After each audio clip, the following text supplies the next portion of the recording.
Welcome to our show, Immigration Briefing. Today, we have some exciting headlines to discuss. First up, Vice President Kamala Harris made a stunning appearance at the Congressional Black Caucus Foundation's Phoenix Awards dinner, rocking a glittering black gown paired with classic black patent leather pumps. The event celebrated President Biden's achievements, making it a night to remember. Next, we dive into the political turmoil surrounding UK Labour leader Sir Keir Starmer.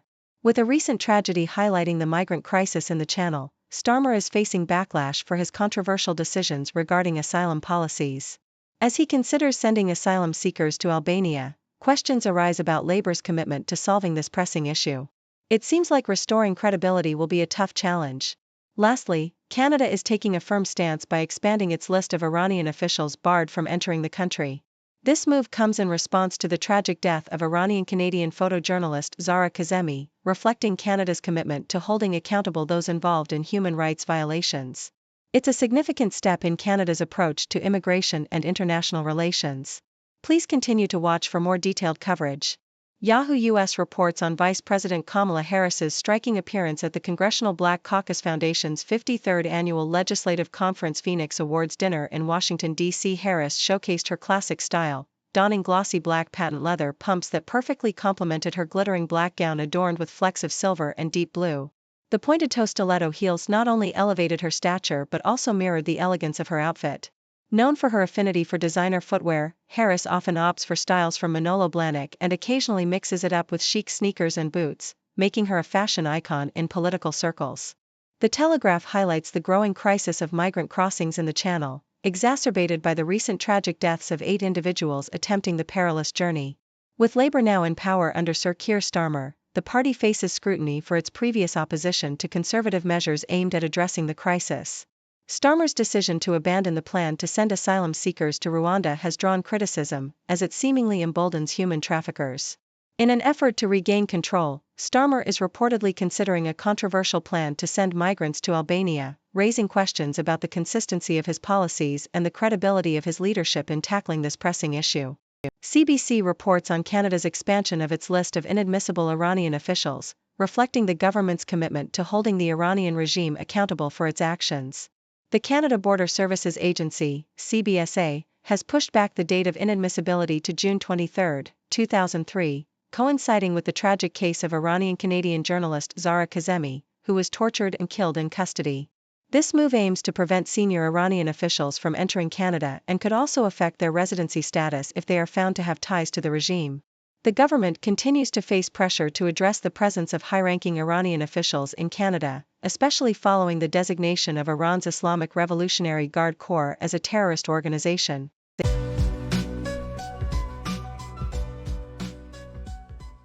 Yahoo US reports that Ohio Governor Mike DeWine has firmly rejected unfounded claims made by former President Donald Trump and J.D. Vance regarding Haitian immigrants in Springfield allegedly eating pets.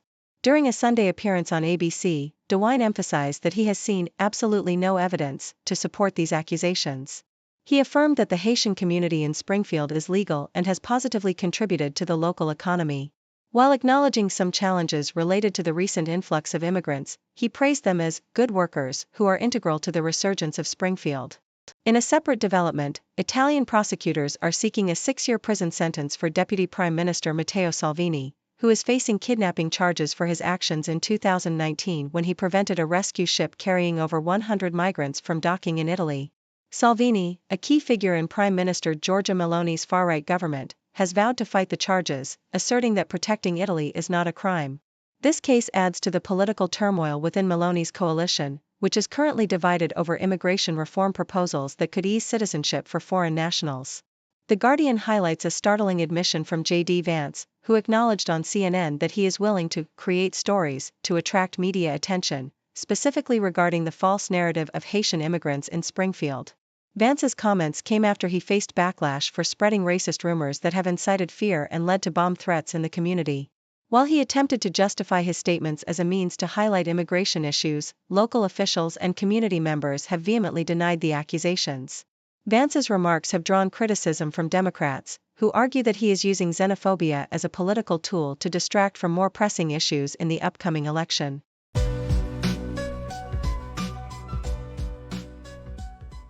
Yahoo US reports on Ohio Governor Mike DeWine's strong rebuttal to claims made by former President Donald Trump and other Republicans, which suggested that Haitian immigrants in Springfield, Ohio, were resorting to eating pets.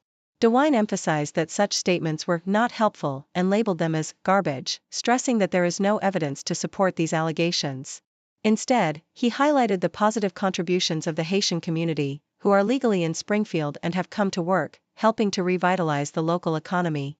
Despite acknowledging the challenges posed by the influx of immigrants on community resources, DeWine affirmed that the Haitians are welcome and that the focus should be on constructive issues rather than unfounded rumors that incite fear and hostility. The Guardian discusses the contrasting approaches of Kamala Harris and Donald Trump during their recent debate, particularly regarding artificial intelligence, AI, and the misinformation surrounding Haitian immigrants. Trump's unfounded claims about immigrants eating pets were quickly fact-checked during the debate, but the aftermath revealed a stark difference in how each campaign utilized technology. While Trump and his supporters resorted to AI-generated images to amplify their narrative, Harris maintained an authentic image by sharing personal childhood photos.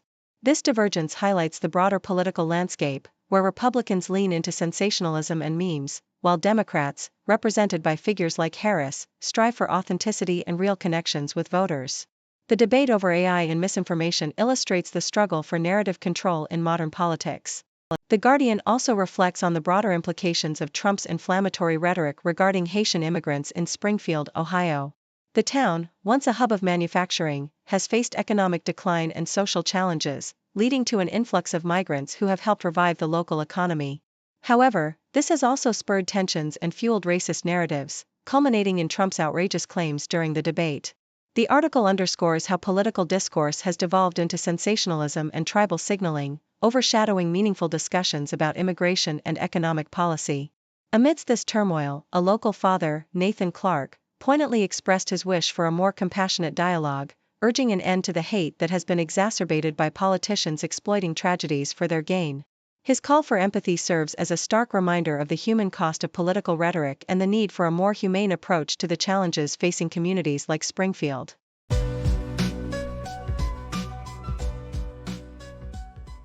Telegraph: the harrowing journey of migrants from West Africa to the Canary Islands has become one of the deadliest routes to Europe, as illustrated by the story of Omar Keba, a young Gambian who endured 6 days on a cramped wooden fishing boat with 126 others. The scorching sun during the day and freezing temperatures at night made survival a challenge, especially as food and water dwindled. Keba, who went days without sustenance, feared for his life but found solace upon spotting a rescue vessel. Unfortunately, the crisis is escalating, with the number of migrants arriving in the Canaries surging by 161% last year, raising concerns among locals and authorities about the humanitarian and economic implications of the influx.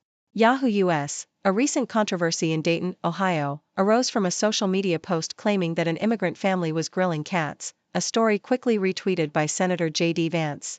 The claim, which lacked credible evidence, was met with strong denials from city officials, including Police Chief Cameron Afzal and Mayor Jeff Mims, who defended the immigrant community and condemned the narrative as divisive and irresponsible. The incident follows similar unfounded claims regarding Haitian immigrants in Springfield, highlighting the dangers of misinformation and its potential to foster animosity towards immigrant populations.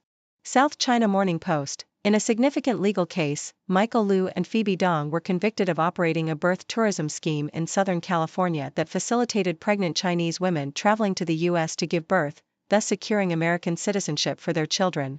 The couple was found guilty of conspiracy and money laundering after it was revealed that they charged up to $40,000 for their services, which included coaching women on how to deceive immigration authorities. While their defense argued that birth tourism itself is not a crime, the court emphasized that lying to immigration officials is illegal. Sentencing for Liu and Dong is scheduled for December 9.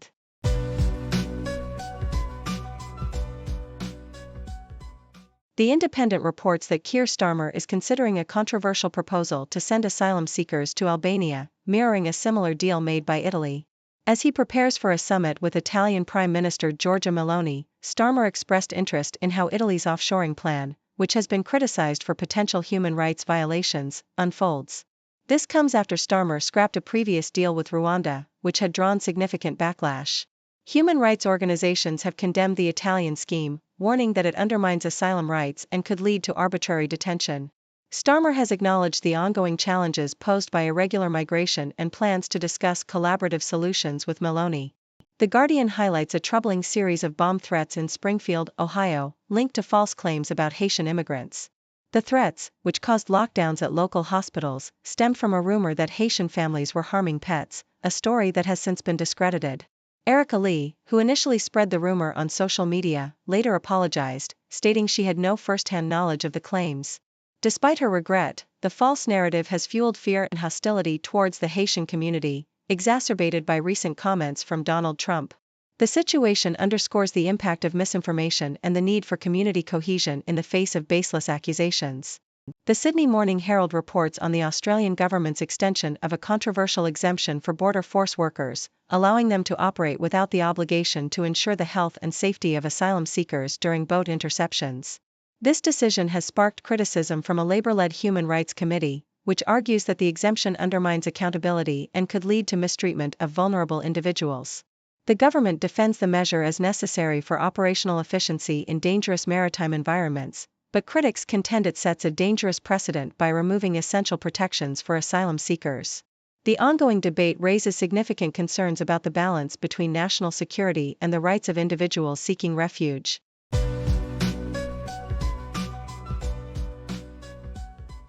Thank you for tuning in.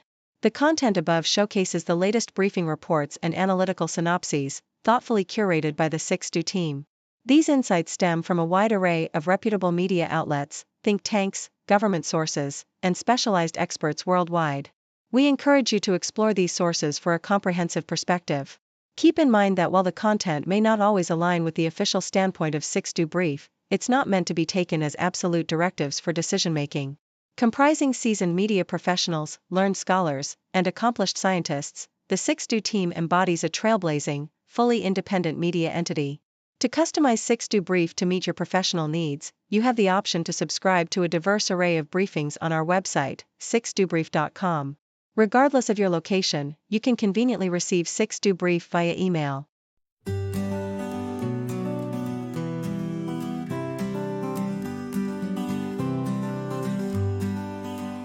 Got a question in your mind, we'll find the answer, we'll be kind.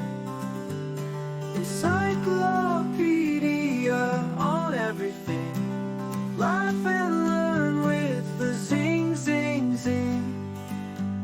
From ants to outer space, we've got the facts in one great place. For kids and grown-ups too, we've got the A to Z for you.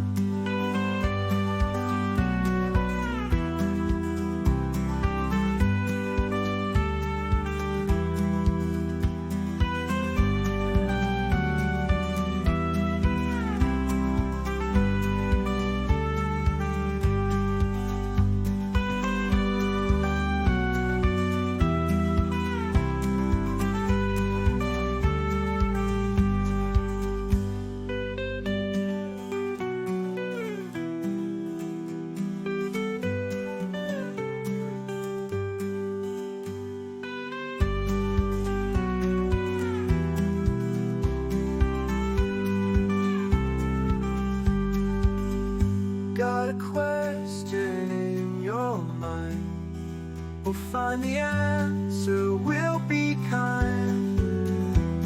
Encyclopedia on everything, laugh and learn with the zing, zing, zing. From ants to outer space, we've got the facts in one great place. For kids and grown-ups too.